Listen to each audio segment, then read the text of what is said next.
Everybody, and welcome to another Game News Roundup, where we go over the latest gaming news, sales figures, and the lot. And in the last couple days, Nintendo released their earnings report. The UK regulators have released their provisional findings on Microsoft's Activision Blizzard deal, which they are definitely against the deal right now. Nintendo had its direct a few hours ago. It took me a while to write everything up, then I had to have dinner, and here I am. It's 8 o'clock. 8 p.m. here in New York. Anyways. But yeah, hope everyone's doing well. And again, as always, if you enjoy these are streamed live, twitch.tv/TrunksWD. And always be sure, subscribe, hit the like button, leave a comment, all that stuff, if anything to add or whatever. Or if I miss any gaming news, feel free, because there's usually a lot of gaming news, and only so much I can go over in a relatively decent amount of time, although I have so much to go over today. We'll see how long this takes. But we're going to start off with the Activision Blizzard stuff, go into the Nintendo news stuff, Nintendo Direct, and yeah, I think that'll be it for today. It's still going to take a while. But yeah, UK regulators have released their provisional conclusion on Microsoft's Activision Blizzard acquisition. They did an investigation over the last 5 months to understand the gaming market and the potential impact the deal could have on the gaming industry as a whole. They concluded that the deal could put Microsoft in an even stronger position in cloud gaming and could stifle competition in the growing market, which in turn could harm UK gamers who are unable to afford consoles. Again, this is according to their provisionary conclusion. Just repeating what they stated. It could also weaken the rivalry between Xbox and PlayStation in the video game console market, and the CMA also says that could potentially harm UK gamers. The deal, if approved, could result in higher prices, fewer choices, or lesser innovation for UK gamers, according to the CMA. The CMA suggested that one possible solution is to require a partial divestiture of Activision Blizzard. This might include the following. This is for them to potentially approve the deal, recommending maybe Microsoft does a few things. One of them is basically sell off Call of Duty, anything associated with Call of Duty to a third party. Who would that be at this point? Who would afford it? Who would be allowed to buy it? If Microsoft is not allowed to keep it, I would assume Sony and Nintendo would not be allowed to buy it. Maybe Take-Two or EA would be the ones I would think of off the top of my head where it would make sense. Also, they could potentially sell off Activision to its own company, which also includes Call of Duty, or sell off Activision and Blizzard. So basically, CMA might approve it if Microsoft is willing to sell off Call of Duty IP, forcing them to maybe sell off Call of Duty, or sell off Activision, which includes Call of Duty, or sell off Activision and Blizzard, which includes Call of Duty, World of Warcraft, Overwatch, etc., etc., and then basically just keep King. So they don't give they basically are like, you keep King. The Candy Crush developers. I don't know. But CMA also said there are other possible solutions. Possible. We'll see what Microsoft responds with. They have until February 22nd to propose remedies, which I know Microsoft is they've guaranteed to keep Call of Duty on PlayStation for 10 years. They actually start releasing Call of Duty on Nintendo, guarantee it on Steam for 10 years. I'm assuming other remedies might be keeping other Activision Blizzard IPs also on PlayStation and other rival platforms if they're already on them. Like keeping Overwatch on PlayStation, or say, hypothetically, if World of Warcraft comes to Xbox, comes to PlayStation as well, or stuff like that for 10 years. Or maybe even 10 years isn't long enough for the CMA. Maybe CMA would require them to do 20 years. I don't know. We'll find out in a couple of weeks or so. But yeah, the UK regulators in the report did mention that Microsoft told them of existing and potential contractual arrangements with other platforms such as Sony's PlayStation and Nintendo Switch. CMA will consider these as possible remedies. However, it would prefer a structural remedy such as removing the Call of Duty IP or Activision altogether from the deal. So again, European Union, I believe, also objected to the deal, but is looking for remedies. And then it's expected that they would eventually, if there's enough remedies and they're okay with the remedies, the deal will probably pass in European Union. And we'll see with the FTC in the US as well. That's another big regulatory body who's been against the deal. There's so much going on every week. This is one of the big things coming out. We've been waiting on something from the UK. We had the European Union not that long ago. And then FTC also sued to block, but again, looking for remedies. So, again, this is be going on potentially. Maybe it'll be done in mid-May. We'll get into that article in a moment. Michael Pachter, analyst, weighed in on this, but we'll get into that after we finish this off. Microsoft Corporate Vice President and Deputy General Counsel, in a statement, stated, "We are committed to offering effective and easily enforceable solutions that address the CMA's concerns. Our commitment to grant long-term 100% equal access to Call of Duty to Sony, Nintendo, Steam, and others preserves the deal's benefits to gamers and developers and increases competition in the market." 75% of respondents to the CMA's public consultation agree that this deal is good for competing in UK gaming.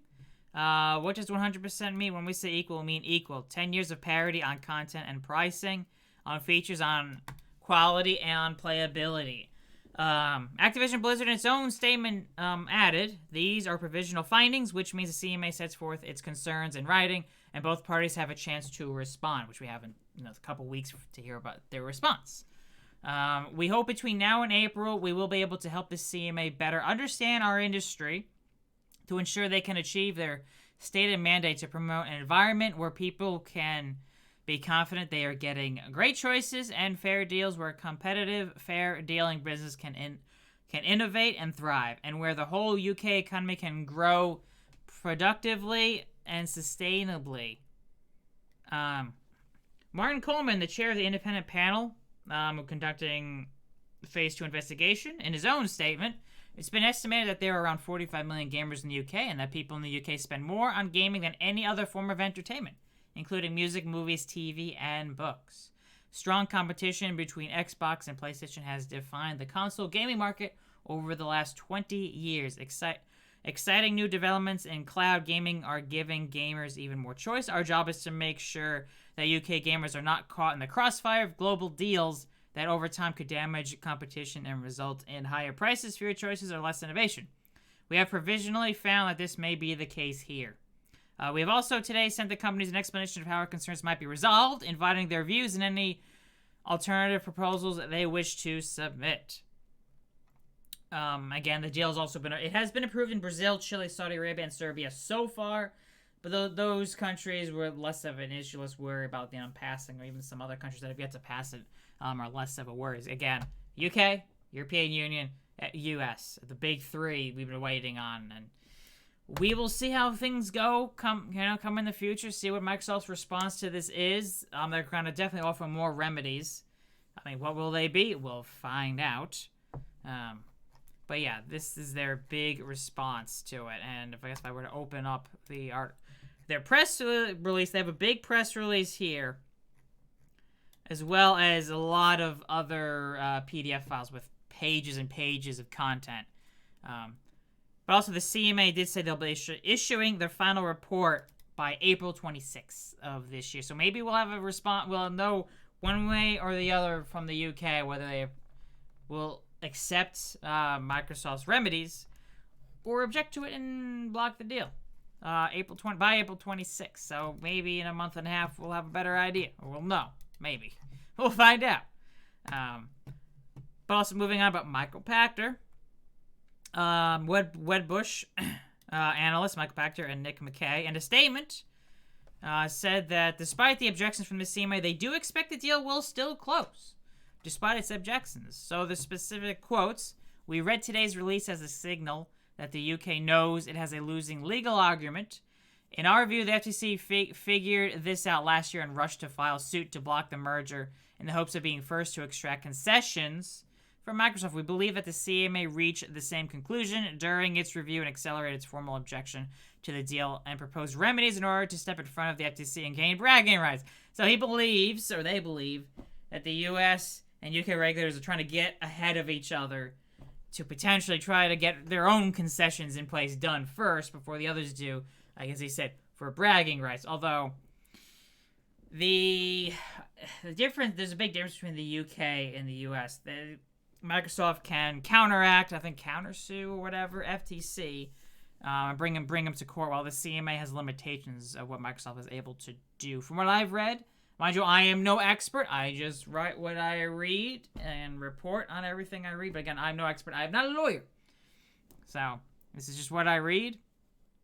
So, yeah, so the UK is probably, at this point, the big one. I do expect Microsoft to offering more concessions and remedies to the US, UK, and European Union. Will it be enough for all of them to approve it with those concessions? We'll find out. But Pachter and McKay, let's see, what else did they say? Yeah, we believe the CMA reached bragging rights. The FTC has yet to offer proposed remedies, and the CMA, by listing onerous structural remedies, has positioned itself to be the Dragon Slayer in this action. The analyst said that instead of splitting up Activision Blizzard, Microsoft will agree to multiple behavioral remedies. This might include keeping Call of Duty on non-Microsoft platforms for a number of years, which they've already pledged to do, maybe for more years. Again, as I mentioned, maybe other Activision Blizzard games will also have to remain on PlayStation and maybe Nintendo platforms as well going forward for a number of years. But yeah, they don't believe Microsoft would agree to making Activision Blizzard games like Call of Duty on competing cloud gaming services, basically kind of like on PlayStation Plus, the more expensive tiers that do include games on the cloud. Or trying to think other cloud streaming services. Amazon Luna, I think, is another one. Stadia is dead, so. And they do believe, Pachter, they expect Microsoft's acquisition of Activision to close no later than mid-May.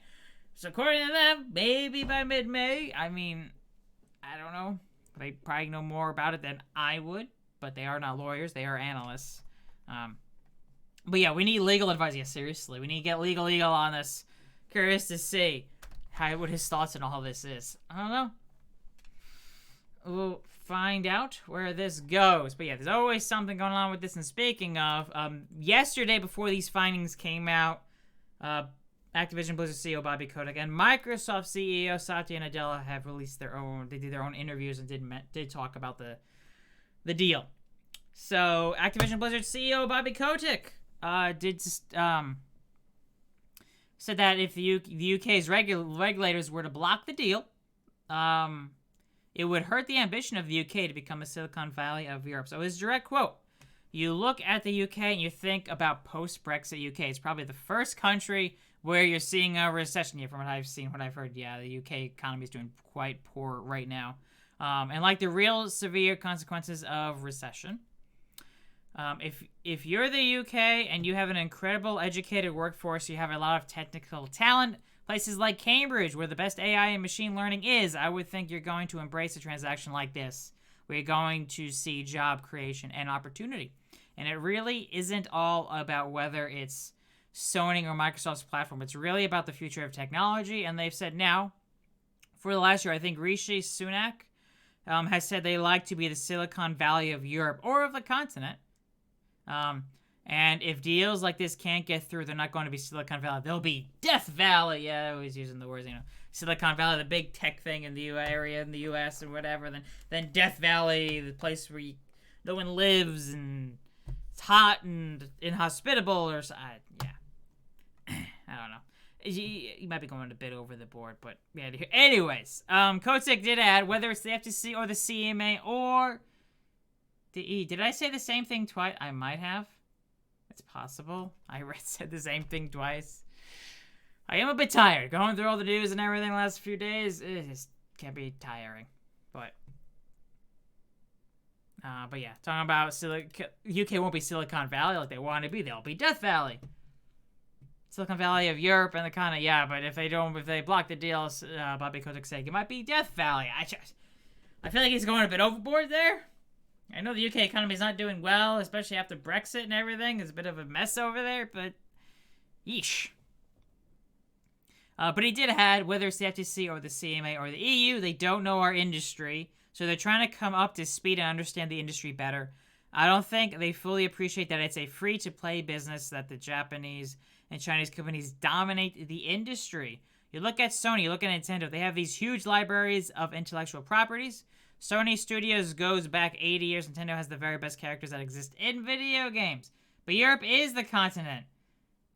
Well, that's not so much what I said. It's actually his direct quote. Silicon Valley of Europe or of the continent. Which, yeah, I mean, Europe is the continent. Yeah, I don't. You got me. Although, technically, Europe is really part of Asia. If you look at a map, it's kind of like Europe and Asia, kind of really one giant continent. But, whatever. Anyways, Bobby Kotick continuing. And I think they are a little bit confused where competition is today, referring to the FTC, the CMA, and the European Union. The best companies in the world right now are companies like Tencent and ByteDance, and these are companies that all have protected markets. We've struggled to enter the Japanese market. We can't enter the Chinese market without a joint venture partner, so the competition isn't actually European companies, American companies. It's really those companies in Japan and China. So yeah, that is a quote from Activision Blizzard CEO Bobby Kotick, who did an interview yesterday, and also Microsoft Gaming CEO Satya Nadella did discuss the acquisition himself in his own interview.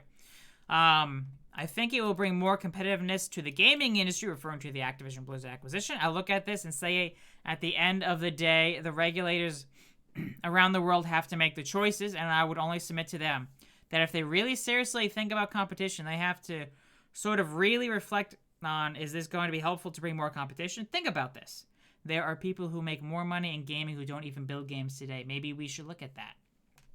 That even if you look at the console market, we should probably look at Microsoft's share of the console market in Japan as perhaps a question that somebody should ask and say, oh, wow, I wonder why that is. That is small.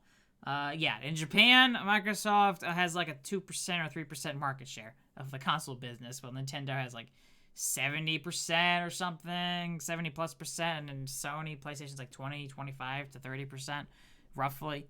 Remembering off the top of my head. Maybe they should start actually competing more, said Satya Nadella.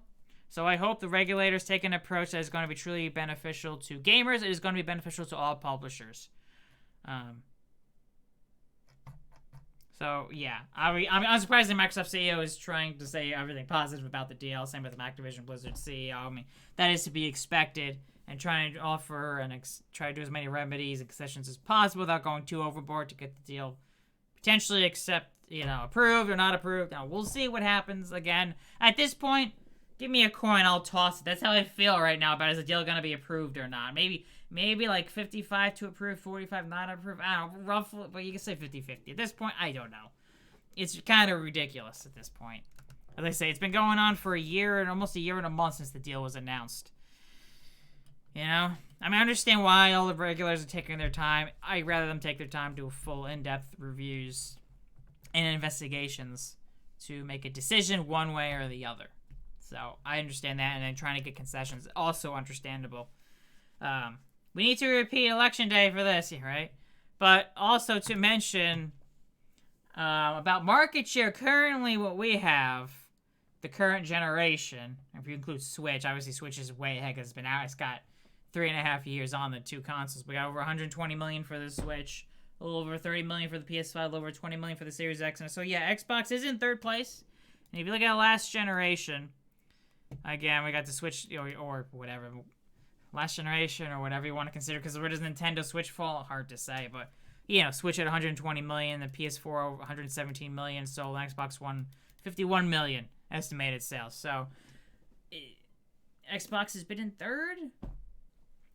My thinking is, even if Call of Duty became Xbox exclusive and every single person who plays Call of Duty switches from PlayStation to Xbox, it would at most, the 20 million or so Call of Duty players on PlayStation, if they all swapped over, adding 20 million to Xbox, removing 20 million from PlayStation. I personally don't play Call of Duty or really actually any Activision Blizzard games. But that's just me. I understand that Call of Duty is pretty much the best-selling game every single year. I don't know. The fact that they're acting like... The main thing is these regulators are acting like Microsoft is going to get a monopoly in the gaming industry, where clearly that's not going to be the case. At least that's what it looks like to me. There's no way they'll be getting an actual monopoly or even... or whatever. Whatever you want to call it. Because I know, the mobile market with Google... And Apple, you can say that's a duopoly with, Android and iPhone.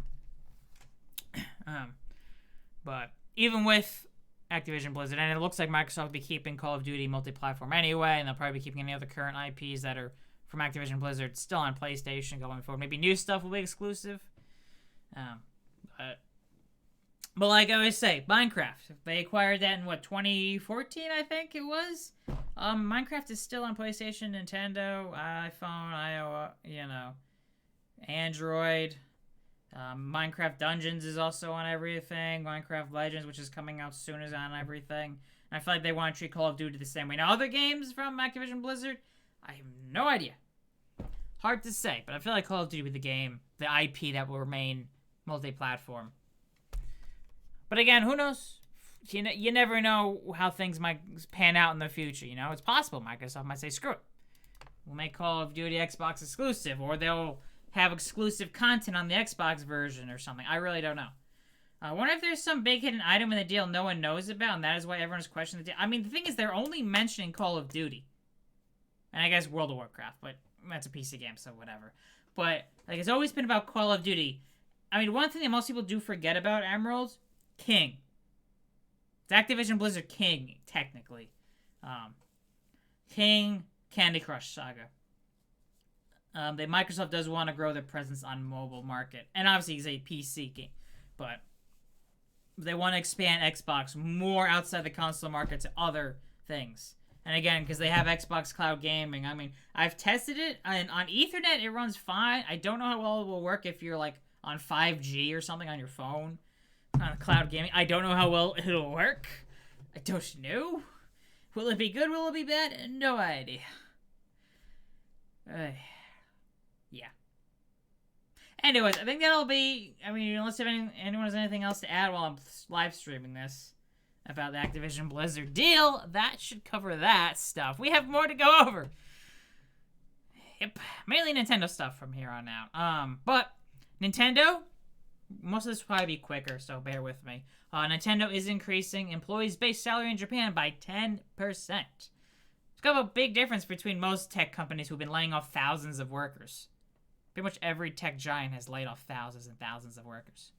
I think even Disney announced today they've laying off 7,000 workers or something. Making other cuts elsewhere. But yeah, Nintendo announced they'll be increasing the base pay of its employees in Japan by 10%. It's important for our long-term growth to secure our workforce, said Nintendo president.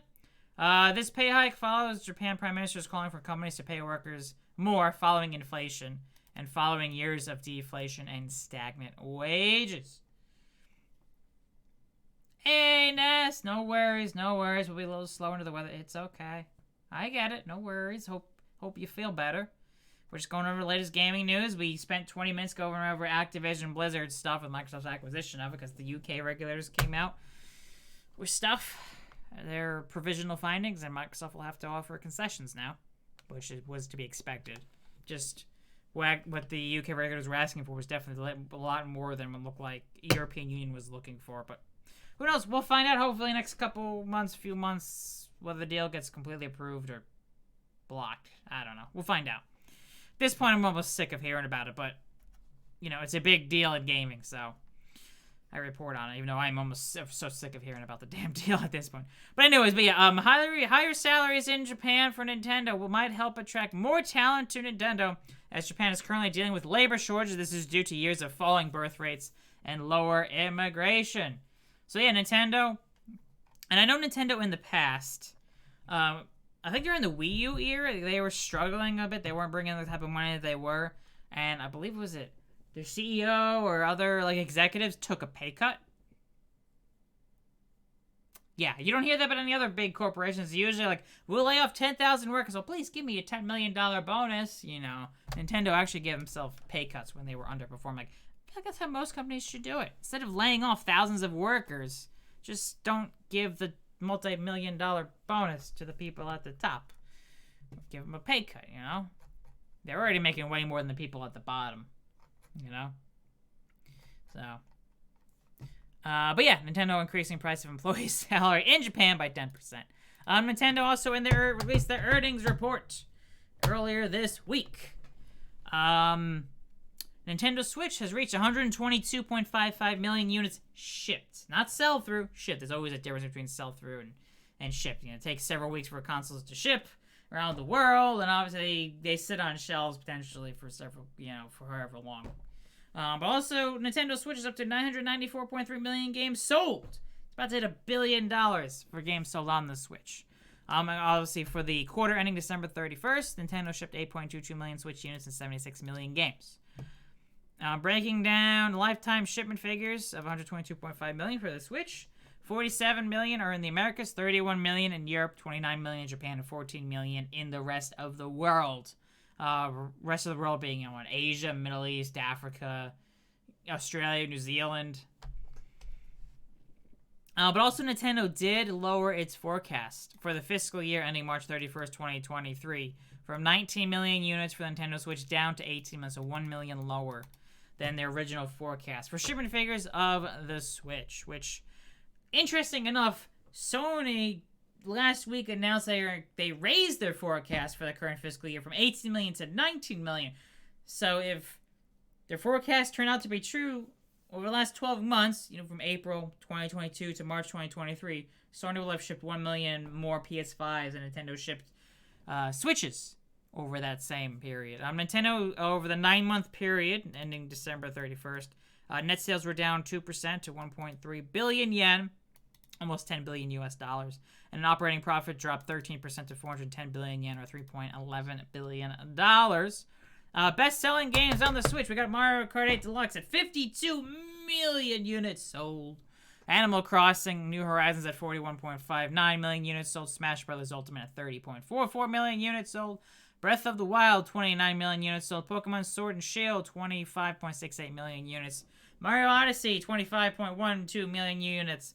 Pokemon Scarlet and Violet, in less than 2 months, is at 20.61 million units shipped. Mario Party is at 18.79 million units. Ring Fit Adventure at 15.2 million. And Pokemon Let's Go, Pikachu and Eevee at 15.07 million units.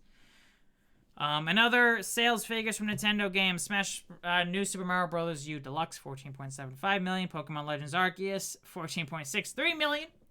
Luigi's Mansion 3, 12.44 million units. Super Mario 3D World plus Bowser's Fury, 10.82 million. Splatoon 3, 10.13 million.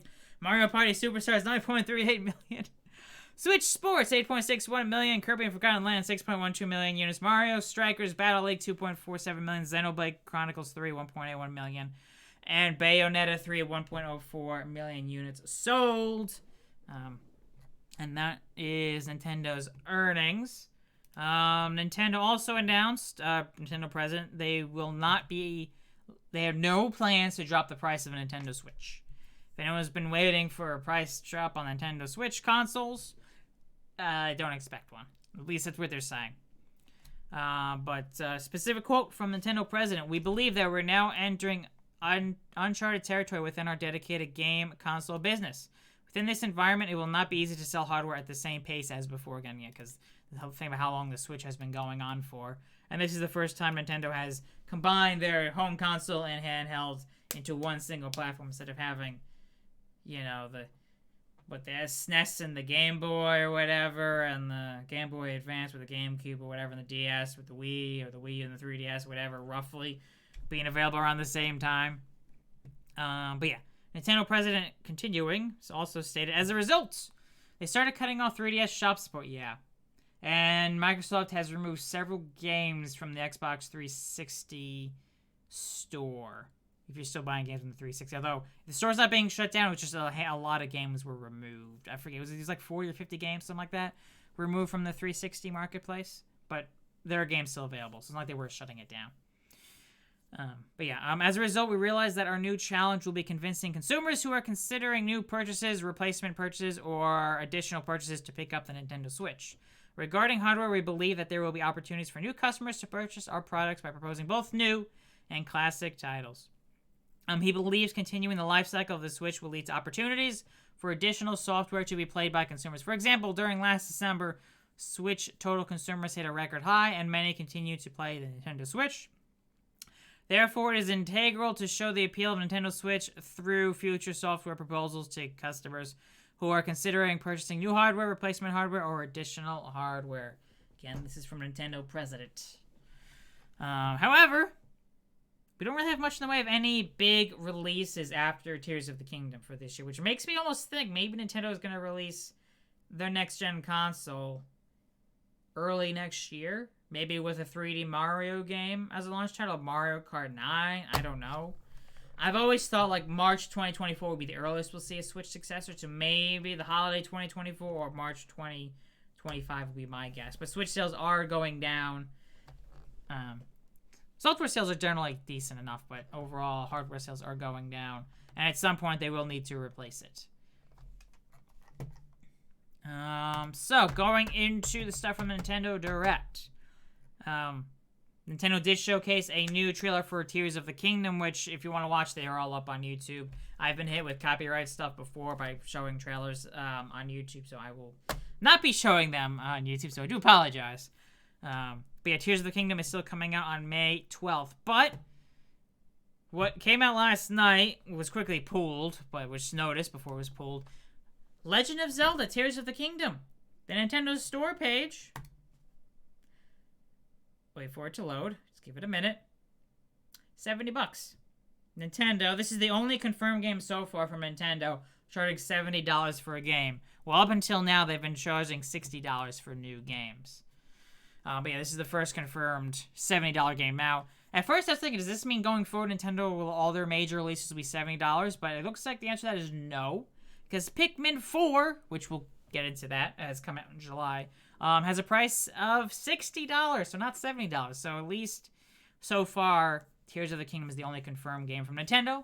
That'll be $70. Also, the collector's edition is priced at $130. So yeah, no delay on Tears of the Kingdom. Still coming out May 12th. But yeah, $70, $10. Obviously, if you're in other parts of the world, like, what is that equivalent to? There's been I don't think there's been any words of raising the price in other parts of the world. Like, I don't know if it'll be more in pounds. I'm assuming since it's $70 US, it'll probably be $80 Canadian. Would be my guess. I haven't looked. Yeah. Since I have been in the US, I generally focus more on the US prices. So I don't know if the price has gone up or in the UK or Europe. So yeah, there's that. And then, a lot of the comments are like, oof, or some people are like, oh, it's Zelda. It'd be worth it. I'm like, yeah, it'll probably be worth it. I have enough trouble spending $60 on new games. And of course, a lot of the time with new games, you wait a few months, you can get it for for $40 instead of $60, or $30 even, depending on the game. But so yeah, $70. Tears of the Kingdom, May 12th. Also, during the Nintendo Direct, Metroid Prime Remastered was announced and released on the eShop. I believe it is available for $40 right now on the eShop, but if you want a physical edition, it'll be available in stores on February 22nd, so in 2 weeks. It is a remaster of Metroid Prime. Does it include Metroid Prime 2 or 3 remasters? Also, Metroid Prime 4 was a no-show. It was a no-show during the Direct. So if anyone's hoping for that, there was nothing on it. So I do apologize, but what can you do? It was announced in 2017. I think the development was rebooted in 2019. So we're talking about 3+ years since development was rebooted. Then, of course, if you think pandemic slowed things down. And when also, hey, Dave. Dave is never late, nor is he early. He arrives precisely. Oh, okay, Gandalf. Okay. Gandive. Dave. No, that doesn't work. Gandave. Yeah, Gandave, sure. No, it does not. Sorry. If you misheard me, it's just Metroid Prime 1 remastered for $40. That is it. It does not include Metroid Prime 2 or 3. I would have thought they would have released a collection with Metroid Prime 2 and 3, all 3 remastered for maybe $60. But it's just Metroid Prime 1 for $40, I believe, is the price. So it is a remaster of Metroid Prime, the GameCube game, remastered for the Nintendo Switch. Again, is available right now on the Switch eShop, coming out February 22nd in stores. Pikmin 4, this is what Nintendo started off their Direct with. Pikmin 4 coming out for the Nintendo Switch on July 21st. And again, as I mentioned before, $60, not $70, unlike Tears of the Kingdom. So yeah, they showcased his new trailer. Again, if you want to watch any of these trailers, they will be up on YouTube. So, Pikmin fans, July 21st, Pikmin 4. Nintendo Switch. Let's see. Game Boy Advance games coming to Nintendo Switch Online right now, today. Yes and no. Well, Game Boy, if you have the standard Nintendo Switch Online, you can play Game Boy games, or a handful of Game Boy games. It's a select number. And Game Boy Advance games are available for those who are subscribed to the Nintendo Switch Online Plus expansion pack. I believe the normal Switch Online is $20, while the expansion pack is $50 per year. That is. Nine Game Boy games and 6 Game Boy Advance games are available today, and more titles will be added in the future. So games available right now on the Game Boy for the Nintendo Switch Online: Tetris, Super Mario Land 2, 6 Golden Coins, The Legend of Zelda: Link's Awakening DX, Gargoyle's Quest, Game & Watch Gallery 3, Alone in the Dark: The New Nightmare, Metroid 2, Return of Samus, Wario Land 3, and Kirby's Dream Land. And the Game Boy Advance games: Super Mario Advance 4, Super Mario Bros. 3. Yeah, there's one title. WarioWare Inc., Mega Micro Games, Kuro I know that's not how you pronounce it, but that's the best I can give you. Mario Kart Super Circuit. The original, I say the original Mario Kart game, but no, it's not the original. You know what I mean? The Game Boy Advance Mario Kart game. Mario and Luigi Superstar Saga, and The Legend of Zelda: The Minish Cap. Also, most of this stuff will be quick. Level 5 announced Professor Layton and the new World of Steam for the Nintendo Switch with a very brief teaser trailer. And no information was released on the game other than a title, quick teaser trailer. About it. No release date or release window, no nothing. That's all we got. Speaking of, also, Alice announced Etrian? Excuse me? Odyssey Origins Collection for the Switch and PC, which includes Odyssey 1 HD, 2 HD, and 3 HD. It comes out on June 1st, and I believe all 3 games will also be available to purchase separately. So it is HD versions of the Etrian Odyssey games. The first 3 games, anyway.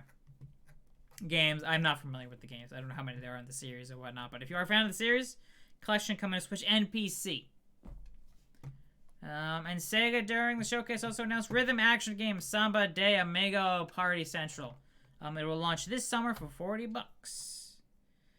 It marks the return of the rhythm action series with a playlist that will get you and your friends moving thanks to 40 hits from the world's most popular genres, including EDM, pop, Latin, and more.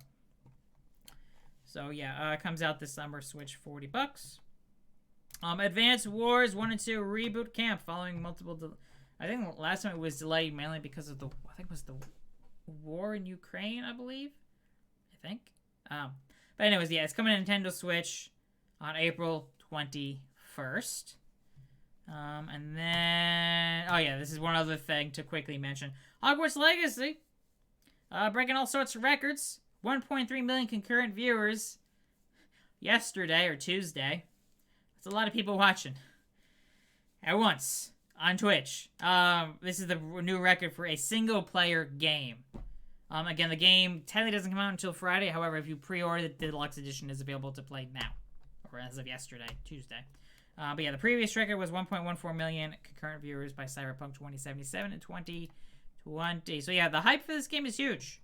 So we'll see how well its sales are when it does come out officially for everyone on Friday.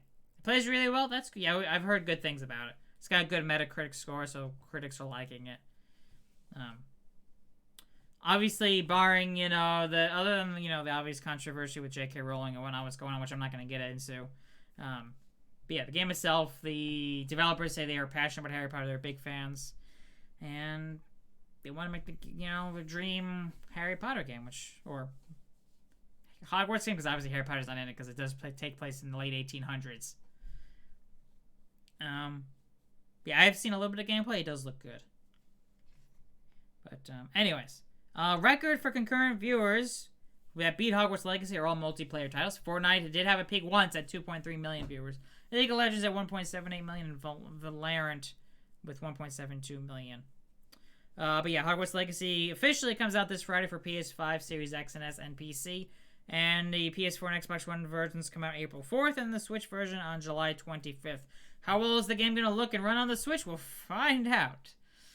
I mean, I'm assuming the main reason for the other older gen or weaker consoles coming out later is because they needed more time to, I guess, lower the quality so it has better frame rate and stuff, and optimize it better, is my guess is the main reason. But yeah, that is going to do it for today's Game News Roundup. Almost 40 minutes at this point. Oh my goodness. Hope you guys didn't mind me rambling on Activision Blizzard stuff, Nintendo Direct stuff, Nintendo sales, and all that stuff. So yeah, as always, if you enjoyed this, leave a like, be sure to subscribe, leave a comment, down below. And yeah, thank you all so much for watching. And I will also, if you want to check out any of these articles or whatnot, I'll put as many of those links that will fit down below in the description. So anyways, thank you all so much for watching. See you all next time for some more Game News Roundup.